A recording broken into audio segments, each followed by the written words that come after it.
Prepare for the return of the Alternative View Conference, AV5. Humanity versus Insanity, a conference that will make a difference. Featuring the most challenging and thought-provoking speakers from across the globe.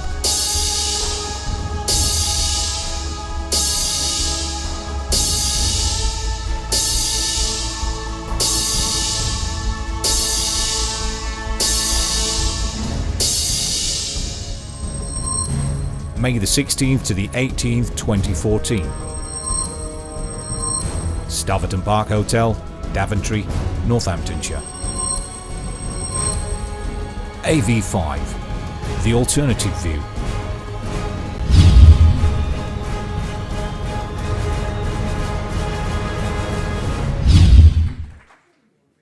So good morning, everybody. I'm a bit last minute standing, but and I've brought my baby here, so she's the youngest in the room. It's not for sympathy, I was just stuck with her today.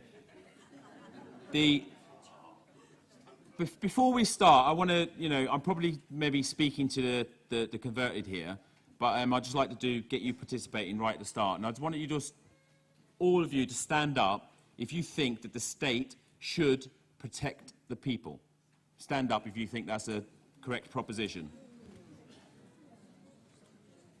There's a few people still sitting down, but that's okay. Oh, that's okay. No, stay standing, please, if you think that's a correct proposition. Now, I want you to stay standing if you've suffered an injustice or know a family member who's suffered an injustice at the hands of the state. Okay, so there's still quite a sizable number of people in the room who've suffered an injustice at the hands of the state. And I want you to stay standing if you've done something about it.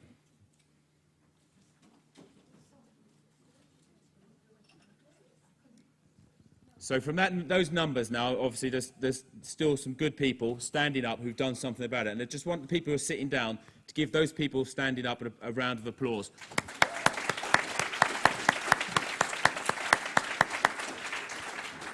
And please sit down, thank you very much. That's the issue, is that people aren't doing something about it. There is an awful lot of injustice going on in society at the moment, and you only have to open the newspapers to see what's going on. Back in 2008, I'm an ex-aircraft engineer. I used to work for British Airways, just a normal, regular guy, and I became involved in, or discovered that my elder daughter, was being groomed over the internet. I think it's something that's quite prolific. I'm no prude, and this is very serious, highly explicit material. They were encouraging her to send photos, trying to arrange meetings in the hotel and stuff like that. And that's the basis of how my journey to try and tackle this injustice started. And I started an organisation called Justice Now, because I think we all know justice delayed is justice denied. And that's what they try and do. Things like Hillsborough, the Daniel Morgan case, which I'm quite well aware of and know the family. They take many, many, many years. They drag families through all of this, the torture of trying to seek justice. Deliberately so, I believe. So let me start. If my clicker works.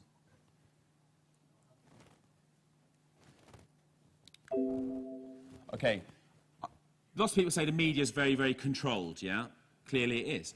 But I've had quite a, if you go to the justicenow.co.uk site, you'll see that I've had quite an extensive press coverage by various news outlets in relation to it. Of late, I think they're getting really worried, and they seem to, I've had an insider in one of the newspapers tell me, your stories are now being stopped, yeah? At editor level, so this is what happens. But you can go there, there's quite a lot of press coverage if you want to find out more about what I'm doing. Cover-up culture in the police. When I started back in 2008, I have to accept, I thought the police were okay. Yeah, I had a great respect for the police. I still do. I think that, they're necessary in society. Unfortunately, some people decide to do things that they shouldn't, and we need somebody to take care of that. But now, 6 years later, I think it's widely known that there's something very seriously wrong with the police in this country. And that comes from a culture of cover-up. This is a Sky News survey, which was done about a month ago, and it asked the question, do you think there's a culture of cover-ups to hide wrongdoing by some officers? I think it's quite astounding that 53% of Sky News people surveyed said that they do. Only 18% said that that isn't a correct proposition, and 30% didn't know. So we're now in a stage, many years after I started, where people are quite well aware there's something very seriously wrong and there's a failure in the systems of accountability in this country. And that's one of the areas I targeted. I thought, well, these police aren't being held to account. There's an organisation, the police watchdog, called the IPCC, that are clearly not doing their job. They get about £50 million a year, and I focus my efforts on that organisation, who are supposed to police the police. The wrong way. In this country, I'm not sure how many people are aware of it, but we've got the right to private criminal prosecution, okay? I know there's a few ex-police officers in the room, probably some current ones, I don't know, but I know some ex-ones in the room who would agree that the police do not have a monopoly on the investigation of crime, nor do state prosecutors, the Crown Prosecution Service, have a monopoly on the prosecution of crime. And that's a very, very important fundamental principle in any country that seeks to suggest it's a democracy and is not a tyranny, because one thing a tyrant will want to do is take control of criminal justice systems, yeah, because then they use it to punish the people. At the moment in this country, we still retain, well, it's a constitutional right. If they try and take it off us, I think we ought to be making a big fight about it.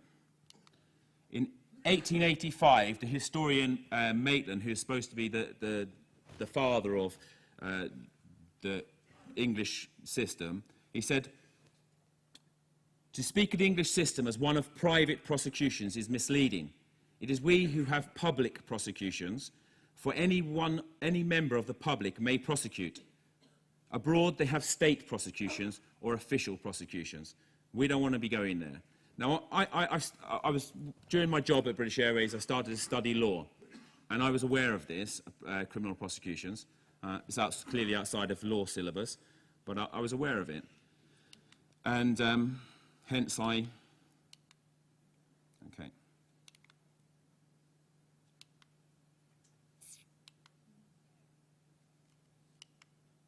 Get my clicker wrong. Right. I'm working it out now, okay. So following very, very quickly, what happened to me is that I discovered the material in relation to my daughter, that my daughter is being groomed, yeah? So I start this road of private criminal prosecution after the police watchdog investigate it in what's called a managed investigation and then cover it up and say nothing happened. So I take start the process of a private criminal prosecution, building the file and taking it to the courts, okay?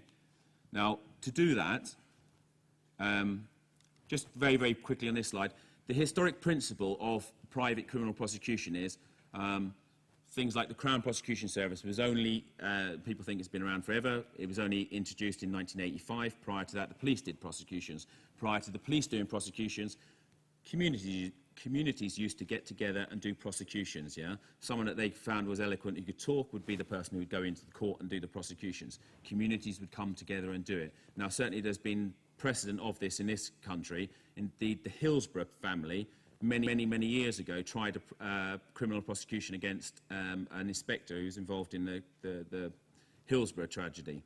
That case is called Duckenfield. So that's what, in history, we used to do as a community. We'd come together and we would protect each other and use the criminal system to do that. So the Prosecution of Offenders Act is what created the CPS in 1985, and Section 6 of that preserves the right of private individuals to access the criminal courts. You can read that, I'm sure it'll be put up on the slide later, because I've got quite a few slides. Starting a criminal prosecution, look, I want to make it absolutely clear, I'm a regular, just normal guy. There's nothing rocket science about this, yeah? You can do it yourself, and I think it's very important. All prosecutions in this country start in a magistrate's court, okay? It starts with the laying of information if we're doing it ourselves, yeah?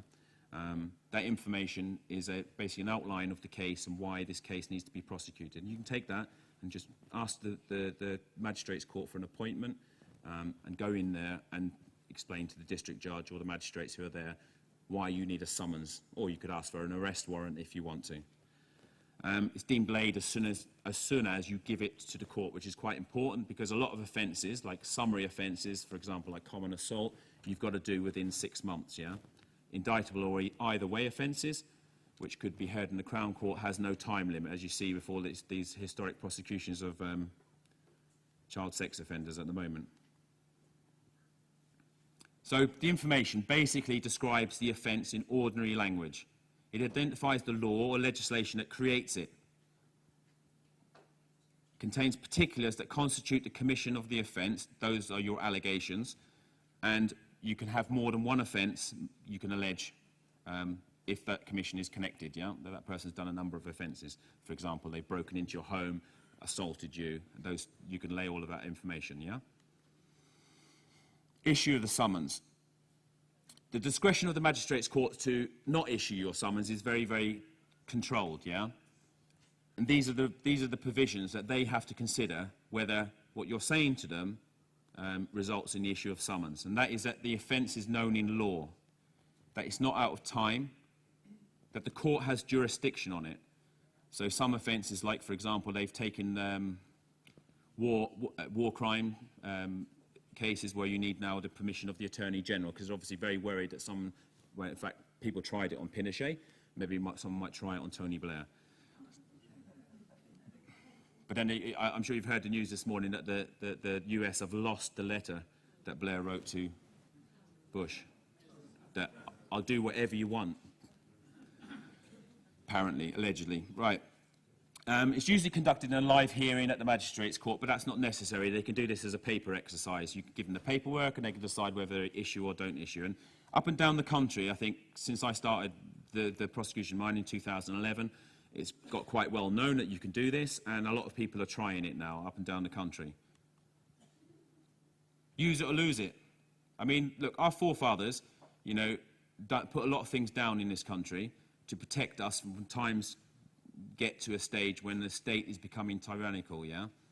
And, I mean, private prosecutions is not the only way. It's one way. It's one way of holding these people to account, or trying to. And if we don't use it, they will try and take it off us, yeah? Or if we abuse it, they will try and take it off us. But they'll probably try and take it off us anyway, because this is a very, very...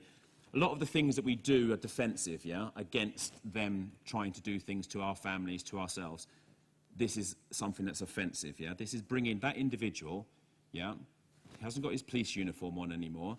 He hasn't got his badge. He's in the dock, and he's standing there, and he's got to answer for what he's done. And I think that's really quite, you know, well, it certainly wakes them up anyway.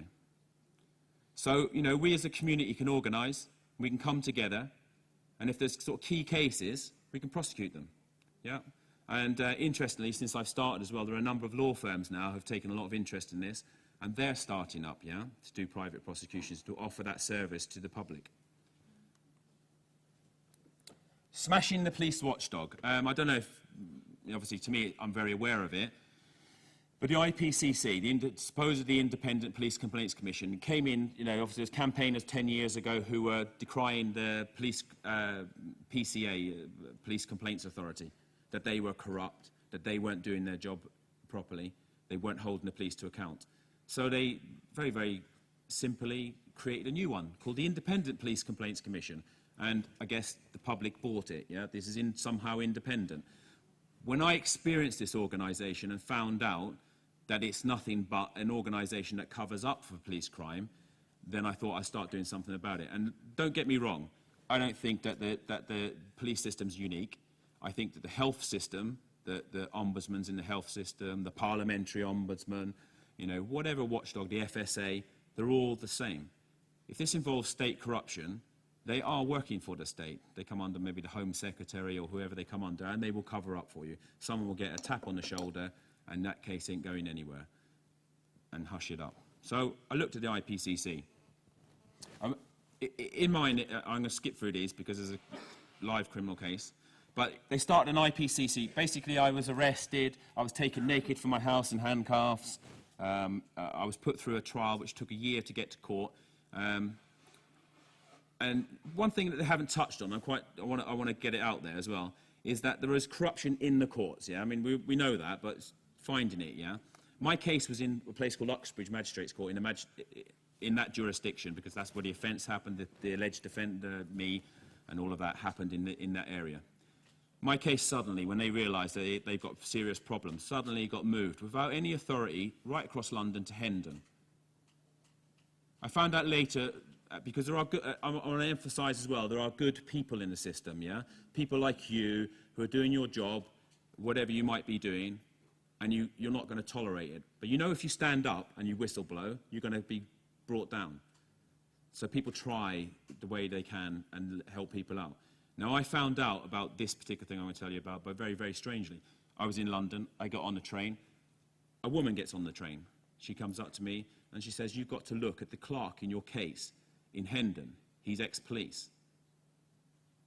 I say, who are you? I've got to get off, and she gets off the train. So I look and she tells me the guy's name. My case was moved from one part of London to another part of London so that the court clerk on a lay bench was an ex-Metropolitan Police officer. Yeah? So that they can control the case and steer it where they need it to be steered.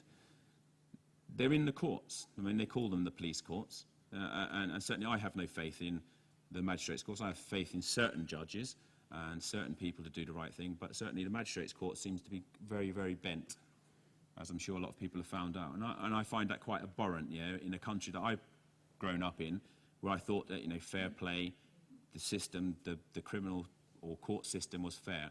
And it's something I'm not going to tolerate.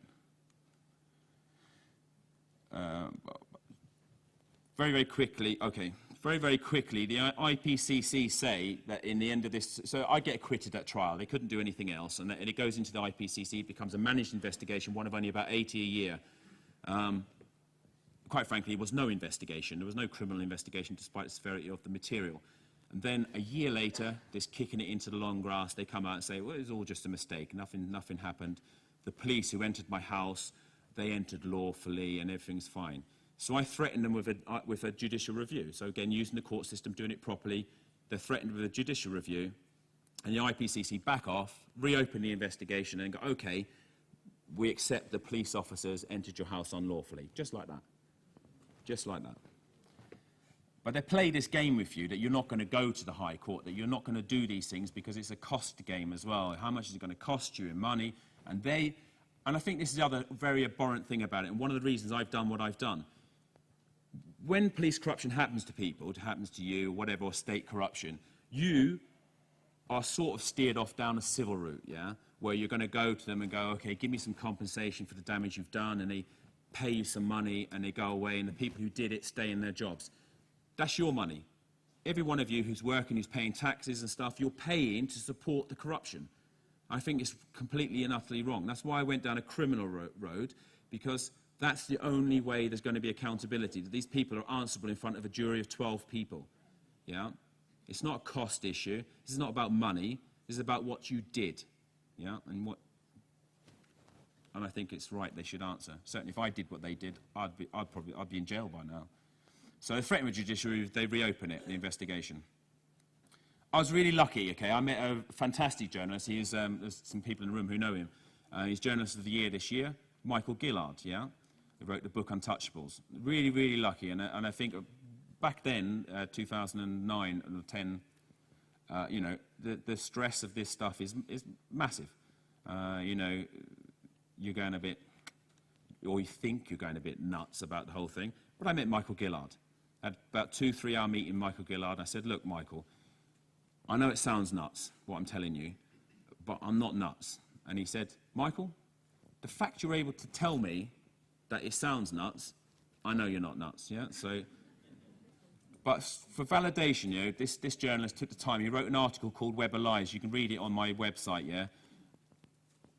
Now, the IPCC also separately looked at the police's investigation into grooming of children. This was the Metropolitan Police's Sapphire unit, which is a sexual offences unit that looks at rapes, abuse of women, children, non-familial, yeah?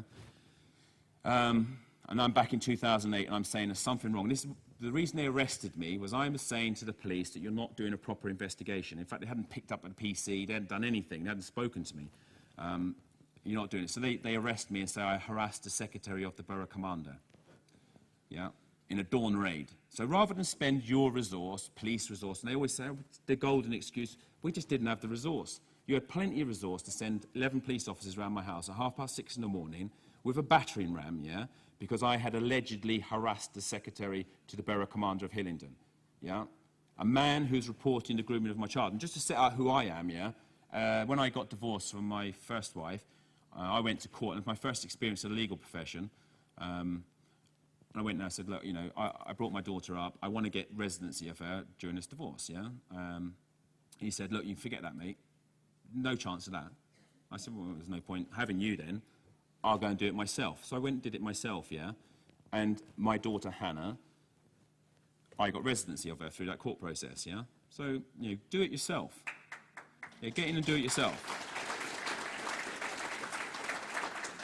So obviously I changed my whole work life and to look after my child, yeah? And then I find out she's being groomed, okay? So to me, you know, well, I think it's serious to anybody. But back to the Sapphire unit. They are the people who are supposed to investigate, and they weren't doing it. The IPCC, this is about the good people. The IPCC initially uphold that the Metropolitan Police were negligent in that investigation. They did that on the advice of a man who ex-copper who used to work for the paedophile unit, who looked at their investigation and said that they'd failed to safeguard the children involved, yeah? It wasn't just my child involved. There were other children. On that advice, it's upheld. There's a report, which I have a copy of, and it's upheld. What they then do is it's the tap on the shoulder. You're not doing that, and we're taking it off you. The IPCC then took it off this particular individual and took it to a more senior investigator, the IPCC, who overruled it, okay? And that's what the basis of Web of Lies is, that the Metropolitan Police are lying and the IPCC are lying, and it calls them pretty much liars, yeah? And if they were calling me a liar, then your avenue of route is a defamation claim. But they said nothing, they just kept quiet. They just kept quiet because they knew that they were lying. So she comes out, in fact, in that whistleblower, the person refused to back off to hide her report, came under attack, yeah? And that article was published in Private Eye called Web of Lies. And at the end of the day, someone who is abusing children, or trying to abuse children, not actually abusing children, is still out there. Yeah, still at large, still doing whatever they're doing, and I think that's quite abhorrent. And I think it's quite a disgrace to the men, these police officers, who think that they're going to get up to no good and not investigate that. To me, I don't know how they could live with themselves to do that sort of thing. That's the report, but obviously you can't see it. That's the article. So after these reports come out the IPCC, I begin preparations for private criminal prosecution. It's a good article called Justice is Impossible If You Cannot Trust the Police to Tell the Truth by Monbiot in The Guardian. Yeah, you can read that, and it sort of covers off quite a lot of stuff about it. And as soon as that article goes out, so I go to, I go to the Magistrates Court on my own back in April 2011. I go down to the Magistrates Friday afternoon, I get before the Magistrates Court, and I tell him this is why this, explain why this needs to be prosecuted. And he comes out after about an hour, and he says, look, Mr. Doherty, I'm going to issue your summons. You convinced me. But this is going to cause a lot of problems. I think that's quite an underestimation. But I think it was probably quite a surprise to the Metropolitan Police that a summons arrived on their mat for that individual to come and appear in court, yeah? As soon as that happened, the IPCC is clearly getting worried. And I get called to Parliament. My MP calls me up and says, Michael, they want to meet you in Parliament, yeah? They want to have a chat with you. So I thought, okay. So I go down to Parliament and I meet this Deborah Glass, the Commissioner of the IPCC. Bearing in mind, this is like 8 or 9 years the IPCC's been running. So I record them, yeah? And I'll say, anybody, when you're dealing with these people, look, just record them, yeah? You've all got audio equipment in your phones. That's why I'm in the position I am, because I recorded my telephone calls with them back in 2008, and I recorded them at their entry to my house on film. Otherwise, it would have been my word against theirs. So I recorded the meeting with these individuals, this commissioner of the IPCC, and have a listen to it. You haven't heard it, it's on the internet. But I think this was the start of the fall of this organisation, because she admits to me during that meeting, when I hit her by point why her investigation was a cover-up, She says, look, you know, I accept the IPCC's not, the police complaint system's not very effective.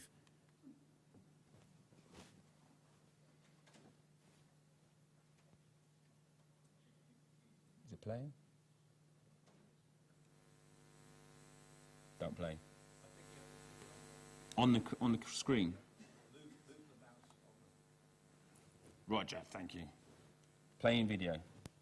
Yeah, yes, it says playing video. Because one of the things that I do absolutely accept is that the police complaint system is not very effective. Because one of the things that I do absolutely accept is that the police complaint system is not very effective.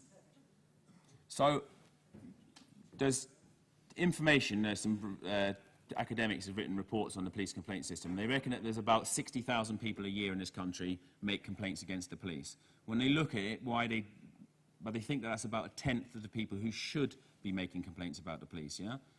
The reason people don't do it is because they're frightened. They know that if you make a complaint about the police, you're going to get police harassment. That's what happens. You know, I'm sure a number of people in the room know that. There's various reasons why people don't do it. They know it's pointless to complain against the police. So, but let's take those 60,000 people, the ones who do think what happened to me is worthy of the complaint system looking at this and getting learning from it or taking action against it or whatever. Those 60,000 people per year over the last 10 years, it's over 500,000 people who've made complaints against the police, and those people were sitting on the fact that it's not very effective. By law, they need to provide an effective system of redress in relation to police misconduct and criminality. That's in law. So what were they doing? And why was it she told me in Parliament, in what was a meeting between me, her and my MP, but hadn't done it to the board of directors at the IPCC? She hadn't raised it before that. So I start a... that was eventually picked up by the independent. Sky News actually picked up, and they wanted to run it at the time when it happened. Yeah, they were like, "Come out, film, yeah, we're going to run it." All of a sudden, the journalists are like, "We can't run it." Yeah, I don't know why, but they pulled it. Yeah, but eventually, the Independent ran it through the Bureau of Investigative Journalists in terms of deaths in police custody, which is something I'm involved in because I think at the pinnacle of police corruption, if you're dealing with the death of your family member and you're having to go through this torturous system that seeks to cover up. I can't think really of anything much worse than that. And I think since 1990, there's been about over 1,500 deaths in police custody in this country. Not one criminal conviction. Since 1969, there hasn't been a criminal prosecution. You're probably aware of the Christopher Alder case. He was a para, served in the Falklands War, was killed in Hull. The British government in 2012 accepted that there was a breach of Article 3 and 4 of the Human Rights Act, which was that degrading inhumane treatment and right to life, and that they failed to conduct a proper investigation into his death. Still no action. You know, that's a man who went out, and I'm sure there's some military people in here, a man who went out and served his country, did what he thought was right for his country, and then he was killed in Hull, and a cover-up investigation, yeah, and subsequent actions. I mean, there's loads of cases. There's a current one over in Luton called Leon Briggs. There's a very interesting case, Sean Rigg in London. Only through the strength and perseverance of the family members of that individual, those police officers are now under criminal investigation for lying during the inquest. So, or allegedly lying during the inquest. So, they picked it up, that thing about the effectiveness. Now, what I decided to do then was there's lots of groups, yeah? I think police are very, very important, yeah? They're very, very important to whatever injustice you're suffering because it all comes back to them, yeah? If something happened in the hospital that's criminal, it needs investigating. Someone needs to investigate it. It always ends up back to the police, yeah? The thing. So they're very, very important. And whoever polices the police, they clearly hold a very, very responsible position in our society. So I decided to target and focus them. I researched them. I lobbied Parliament. I know a lot of people don't like MPs, but there are a few, I'll probably count them on my hands, good MPs who I know of. Got the interest of the press, did freedom of information requests. Very, very important, use those if you don't know about it. Freedom of information requests, you can ask them anything. Ask them anything, whatever comes into your head. You want to know information from a government body, ask them. Yeah, find out. So we pulled information out of them, found out things like 9 out of the 10 senior investigators at the IPCC were ex-police. One of them was ex-customs. So the whole tilt of the organisation, where the decisions are being made, is ex-police. There's nothing independent about it. 64% of their deputy senior investigators ex-police, and about 30-something% of their investigators ex-police. It's the police investigating the police. It's not independent. And they claim that because they have a commissioner who's never had anything to do with the police, that's what makes it independent. And what I would say to you is, if I have a chocolate cake with a cherry on top of it, you're not going to call it a cherry cake, are you? Exactly.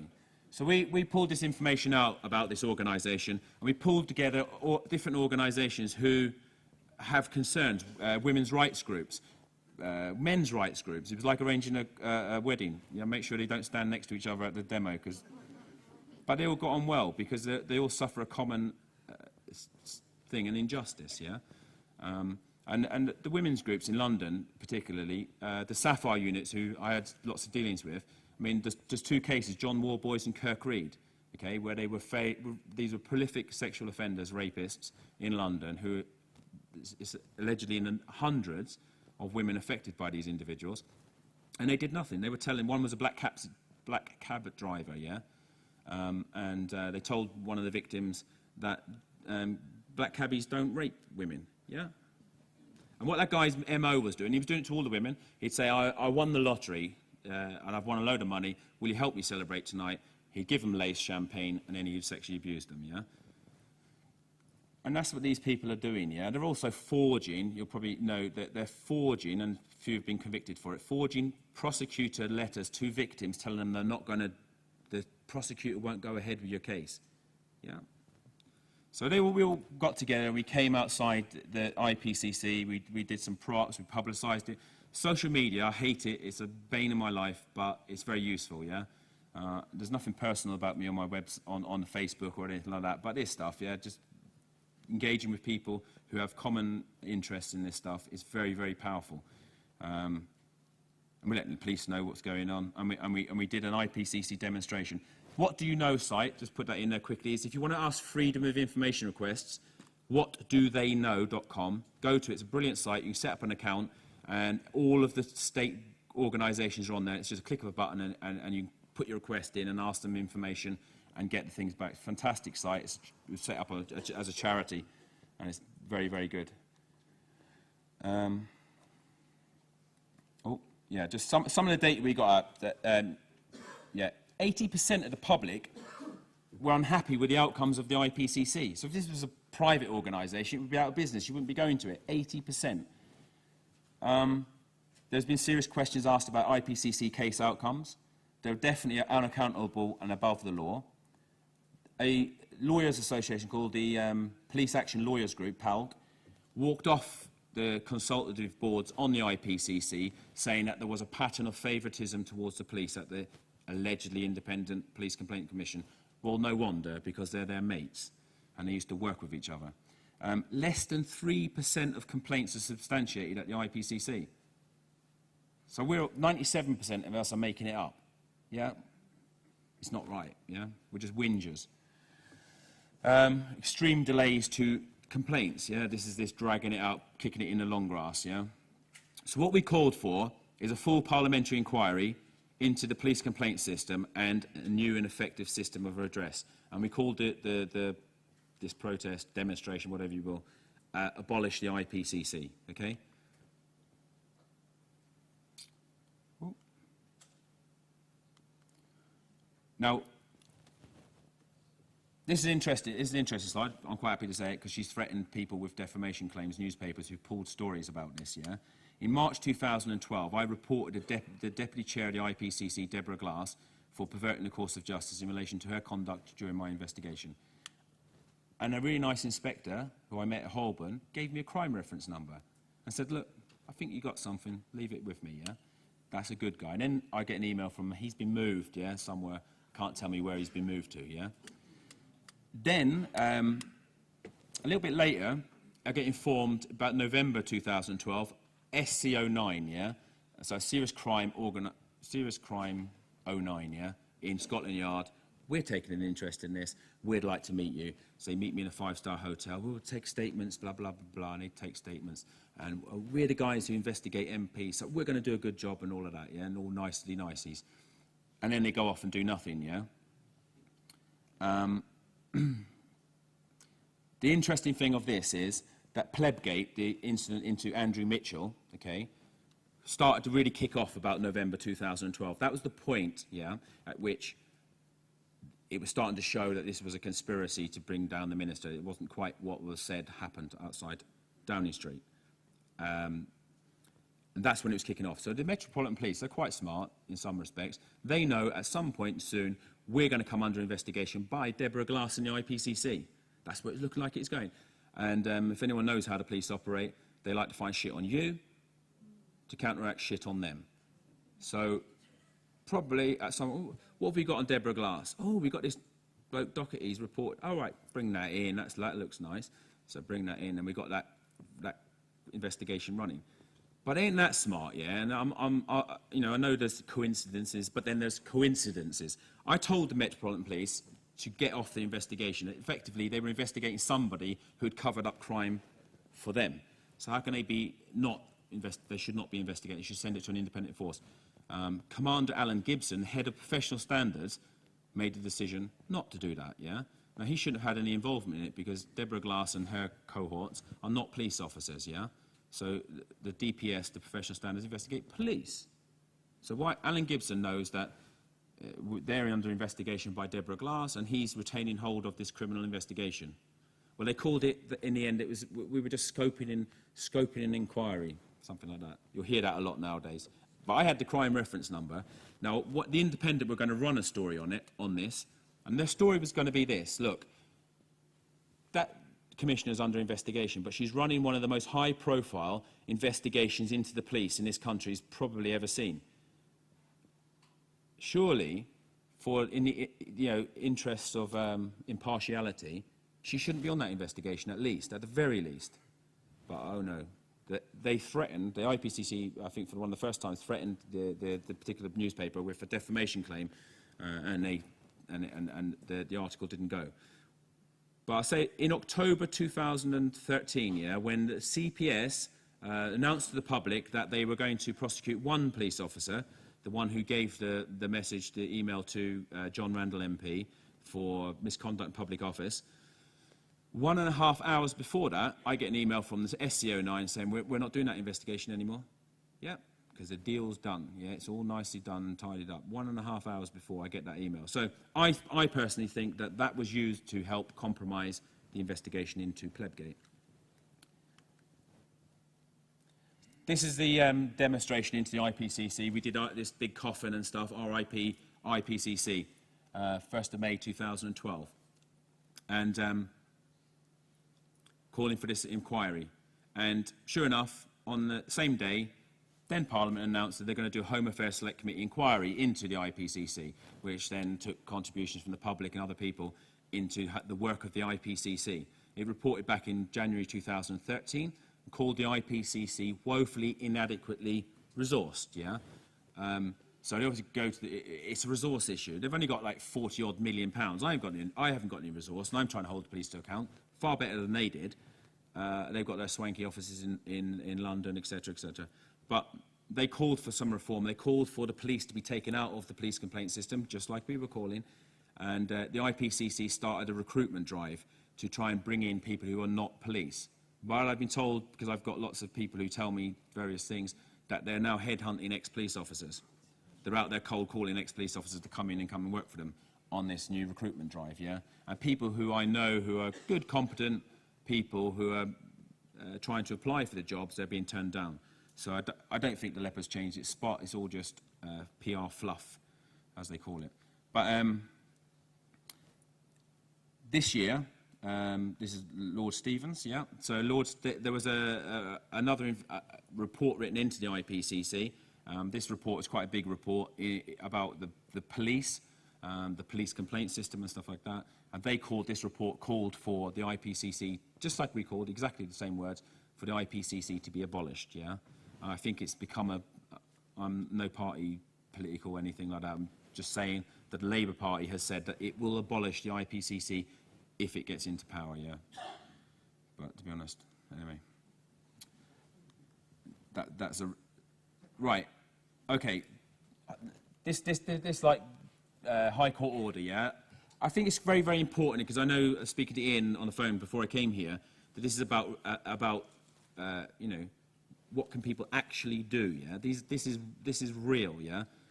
The private prosecution I started, okay, in Luton. It went through a very, very convoluted, since 2011, yeah. The person's on trial now, September 2000, this year, 15th of September, as a 5-day trial set down. But to get to that point, the police, obviously, barristers came to court in the Crown Court and made what's called a dismissal application, yeah. So we had about 2 or 3 hours in the Crown Court while they argued why this case is basically should be thrown out, yeah. I can't talk about the detail about it, but it's all in the transcript of what happened on that day, and it's quite fascinating. But the judge on that day, good, decent, normal judge, said dismissed their application. Yeah, and it's going to continue on to trial. 1 month later, it was set down for plea hearing, where they come in and say, you know, are you guilty or not guilty? And at that plea hearing, the CPS then put their oar in and tried to stop the case.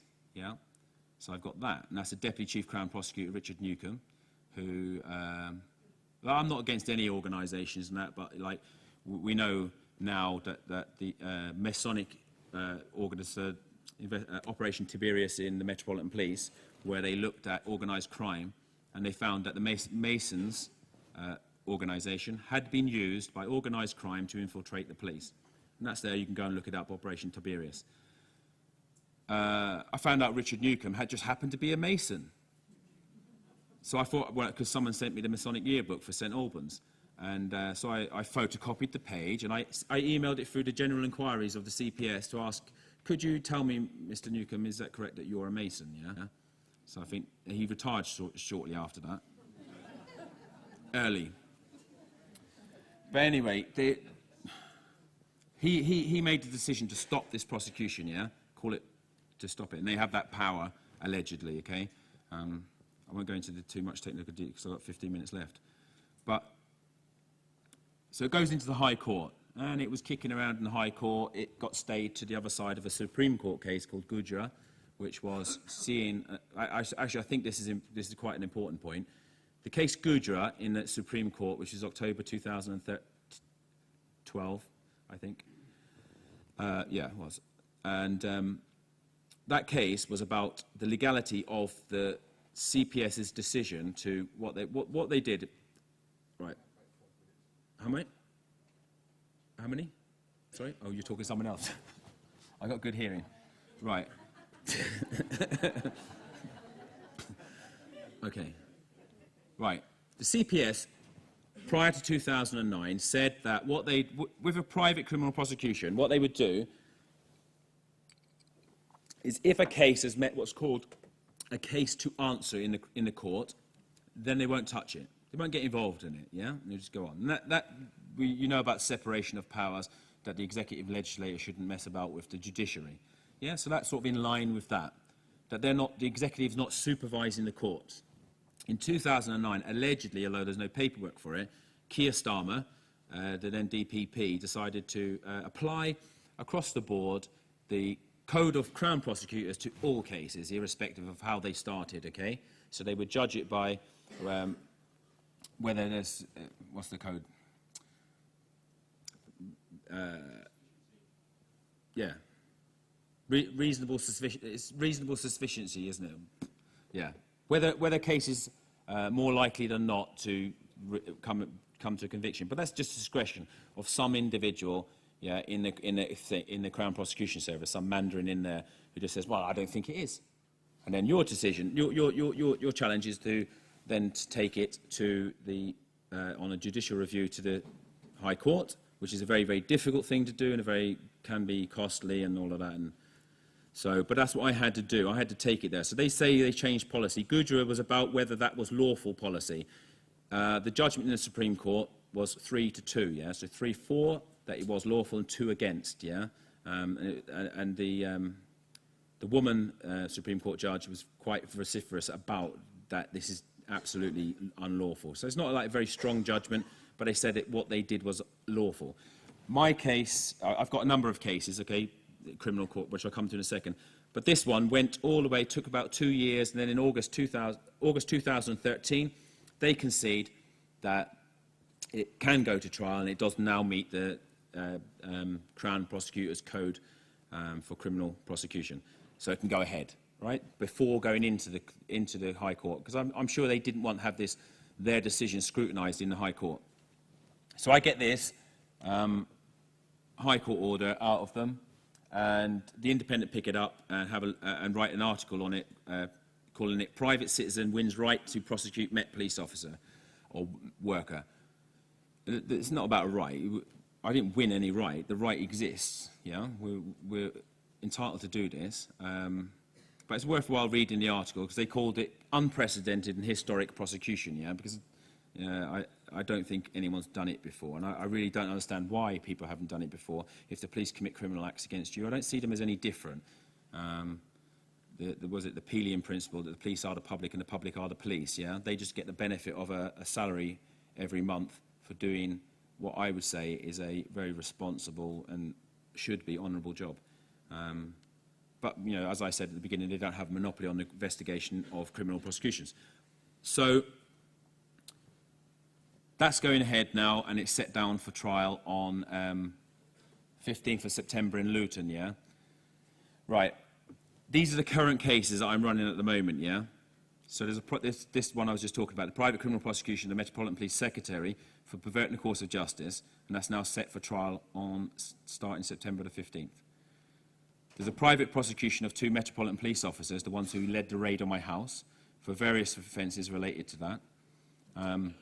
Again, the CPS have tried to stop it. That's in Southwark Crown Court, and they've tried to stop it. The Magistrate Court, when it was to summons this, you made a point of saying that this meets the case to answer on all charges. The charges that I laid in court for those individuals were kidnap, false imprisonment, aggravated burglary, affray, misconduct in public office, and assault actual bodily harm.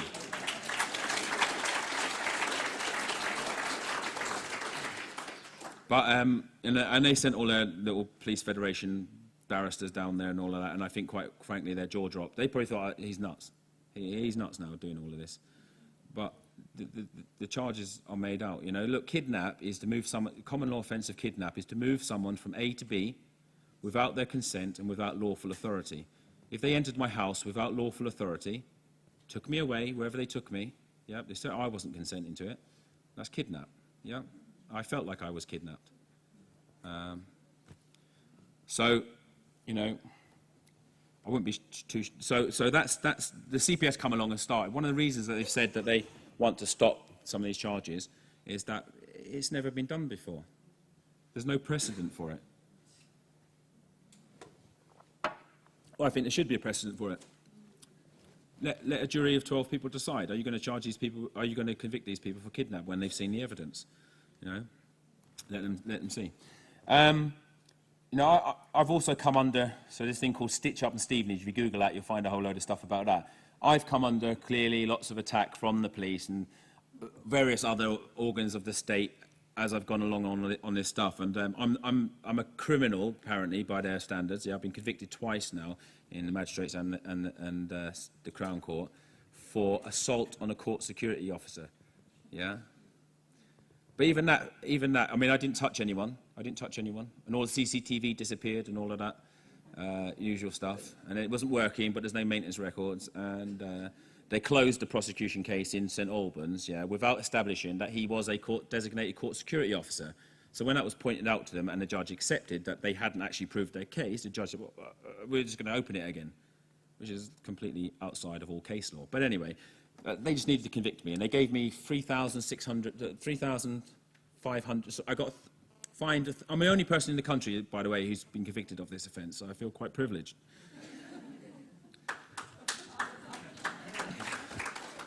That Michael Jackson thing, the smooth criminal thing, yeah. But I was fined in the magistrates' court. I mean, it's a complete farce. You'll see it all, videos people done online and stuff about it. I was fined £1,000 for, I haven't touched anyone. Apparently it started off as I swung an arm in their direction, then turned to, I threw a punch at them. But one of the guys who they got to say he saw me throwing a punch, came to the magistrates' court and said, when I said to him, look, guy, what was in my hand? Oh, I don't know what was in your hand. I said, but you say you saw a punch. No. I only saw your arm from the wrist to the elbow. And that's in the transcripts, yeah? I said, well, you didn't see a punch. But then he came back to the Crown Court and said he did see a punch, yeah? These people are in real serious trouble, these mighty security guards, yeah? They've completely perverted the course of justice, but, you've got to stay relaxed about these things. So I get fined £1,000 in the magistrates' courts and £2,000 costs for 3 days in the magistrates' court, yeah? I know lots of barristers, and there ain't no way that the barrister who is employed, because they brought in an outside barrister, yeah, to do this, because they really needed this one. And he just happened to be a Mason as well, yeah? And he said to me during the thing, I had an audio recording of what happened in the court, and it showed that what they were saying was completely and utterly not true. And when that was played to them, surprisingly, in the court, the magistrate's chair, you can't question him anymore. That's the end of it. That's enough of your questions, yeah? I said, well, bring him back tomorrow. No, he can't come back tomorrow. Bring him back the third day. You can have my time. No, he can't come back the third day, yeah? So you just can't even question him in there. But he finds me £2,000 cost, and I go off to the St Albans, have the St Albans fiasco. The 3 days in the magistrates turned into 6 days in the Crown Court. Yeah, you're all paying for this. Yeah, this is the farce of the criminal justice system. I had a brief working for me at the time, but you've got to be careful with these people. And I sacked him on the last day because he was a bit naughty. And he accepts he failed to follow my instructions, so that's a professional issue, and I sack him. But, yeah, and then I was convicted again then, and he reduced my fine to £100, yeah? They were threatening me with jail. He said, look, Mr. Dockett, I can send you to jail. I said, look, do what you want.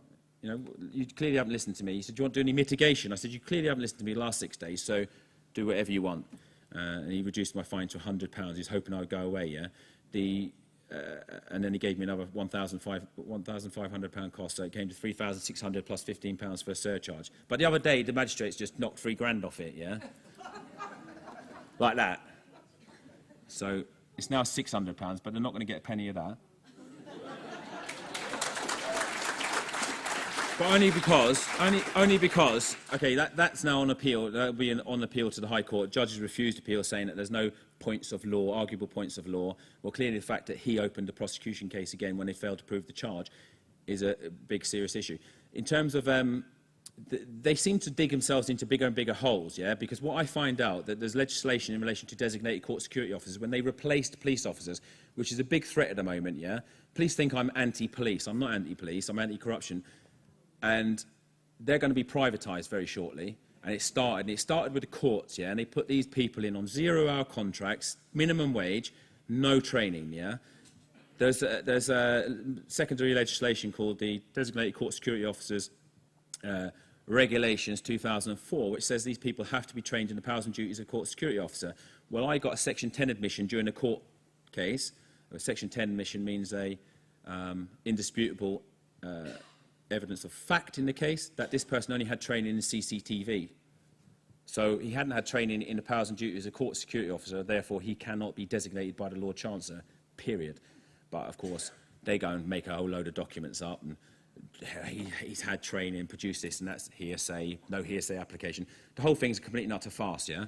But that's stitched up in Stevenage. So that's one case. It's going on to the High Court. The judge himself is under investigation by the OJC. The evidence against him is a police officer in the court, and that's ongoing. Number 4, High Court defamation case against a senior now retired, and I believe as a result of this case, because he retired about a week before it went into the High Court, a Met Police commander. And what that relates to, we all know about police smear, yeah? I had a politician who was trying to help out, blah, blah, blah. Next thing, I can't help you anymore. Go and see a lawyer. So I thought, well, okay, something funny's gone on there. So I dig out the information, and I find this, eventually I find this email from the police commander to this politician with the most scurrilous things about me. He's just making things up about me, completely nothing made up. So I thought, okay, well, you play that game. Then the best answer to that is I'll go to the High Court on a defamation claim. So I went to the High Court, and I started a High Court defamation claim for £212,000, because I think that's the maximum you can do. And I started that 2.5 years ago. Now, so I'm in the High Court. They're spending hundreds of thousands of pounds of your money, yeah, trying to defend the indefensible. Yeah, they don't care. They don't care. It's your money. You go out and work harder, pay more tax. Yeah, keep these crooks in their jobs and on their pensions. But anyway, that's a High Court defamation case against him, and see, it's in a very delicate stage at the moment. Yeah, but you know, I'm 100% certain I've won that case. Yeah. I've got an injunction in force currently against Bishop John Arnold in the Roman Catholic Church of an injunction against Bishop John Arnold and the Roman Catholic Diocese of Westminster. And that relates to, because my daughter was in a Roman Catholic school and there's some other issues, which I stick primarily to the police issues, but there's some issues within her school and within the diocese. And I get an email. That case, I can say, I've won that case. I'm waiting for judgment on that case. When they failed to put in a defence, well, surprise, surprise. But I get an email from the bishop. When they're in at the moment in the torture committee at the moment, Roman Catholic Church, about historic offences of covering up for child abuse. And they're saying, okay, well, we don't do that anymore. You know, we report stuff to the police if it's happening, yeah, stuff like that. I've got an email from the bishop, yeah, because it was related to some information that they hold, where they say that I'm entitled to it. He said in an email, you're entitled to it, but we're not going to give it to you because you're going to sue us, and we've got no more use for it, so we're going to destroy it. And I got that on a Friday. By Monday, I had an injunction against them, yeah? I mean, so obviously they're probably going to, you know, I mean, look, I understand these are very powerful people, but look, maybe the fathers of people who were abused by people like Jimmy Savile and all of these people did what I did, tried to do what I did, but couldn't get there because of pressures, yeah, or didn't know what to do when these people stopped investigating them, yeah. So I'm sure there are, you know, because I wonder what happened to the children, fathers, what would they do about these things? Anyway, number 6 is an interesting one, because they managed to get my ex-wife also to make allegations of harassment. At the time, I was reporting the grooming of our daughter, yeah, saying, because I was calling her, yeah, actually to try and tell her that you need to look after, because Hannah was actually with her at the time. I was also found not guilty for that. Her allegations against me, unfortunately, are completely and utterly false. I'm not a vindictive person, and my intention is not to have vengeance on my ex-wife, but certainly I'd like to know from her. I reported it as a crime. I'd like to know from her about her involvement with the police. I do know that the police have been regularly attending to her home to speak to her, because obviously they get people to do things, yeah? For whatever reason, they get them to do them.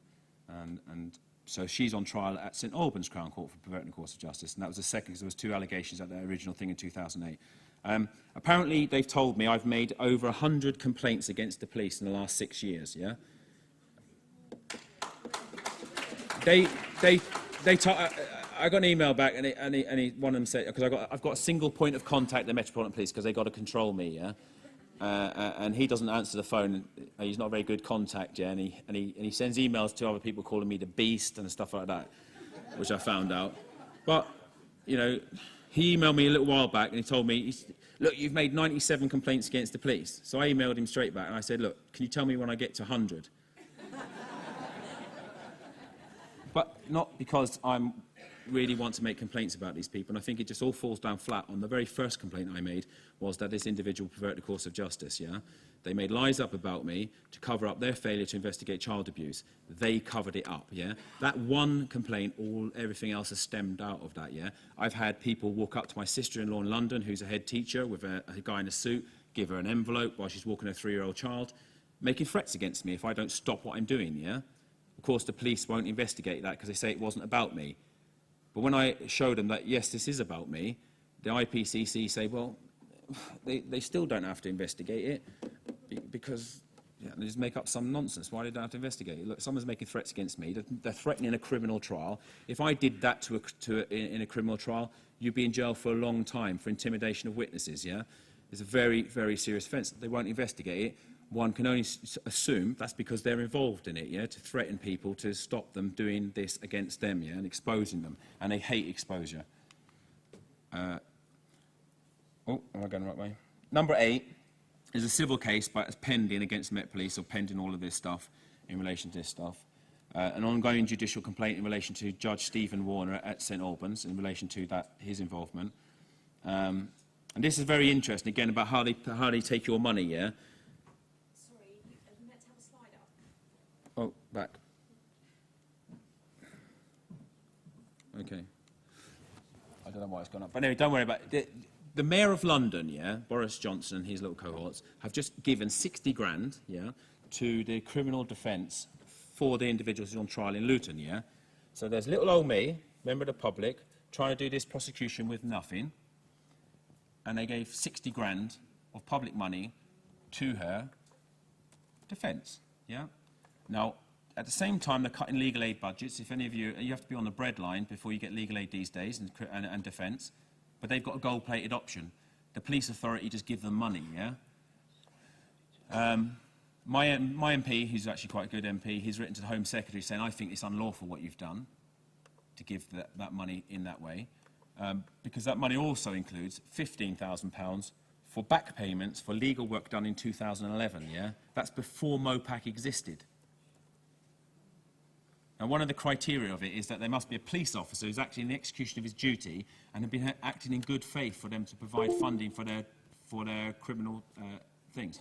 Well, I accept that that needs to be done, because police officers are in a very special position in terms of they've got to go out and perform arrests. They've got to do a difficult job. But, and if they get it wrong and stuff like that, it may not be through malice, and they need support. But this was a police secretary, yeah, who has gotten 60 grand and 15 grand for legal work done in 2011, which makes some really interesting professional issues for the barrister who was representing her, because he can only take instructions if he's doing it pro bono, or he knows where his income's coming from for representing that individual. Well, why are you getting a back payment in 2011? And how I found out about that, again, is someone tips me off and said, like, you're looking in the wrong place about who's funding this. And I said, well, who is funding it? They wouldn't tell me, but go and look. So I thought, who could be funding it? And I do some use freedom of information, and I get into the mayor's office, and eventually I pull this information out that they're funding them in this way, yeah? So, yeah, that's that. So there's a lot of stuff going on, right? And for me, this is, because I was about 36 when this started. I've got more grey hairs now because of all this.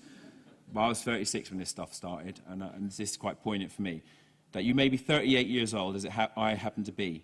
And one day, some great opportunity stands before you and calls you to stand up for some great principle, some great issue, some great cause, and you refuse to do it because you're afraid. You're afraid that you will lose your job, or you're afraid that you will be criticised, or that you will lose your popularity, or you're afraid that someone will stab you, or shoot you, or bomb your house, so you refuse to take the stand. Well, you may go on and live until you're 90, but you're just as dead at 38 as you would be at 90. And the cessation of breathing in your life is but the belated announcement of an earlier death of the spirit. I think this is what this conference is about. Yeah, it's about standing up. It's about doing things and taking action. Yeah, and I think you're now in the majority, because as that very first slide I said, 53% know that the police are in a cover-up culture. So yeah, so just get organised and get doing things. My website is justicenow.co.uk.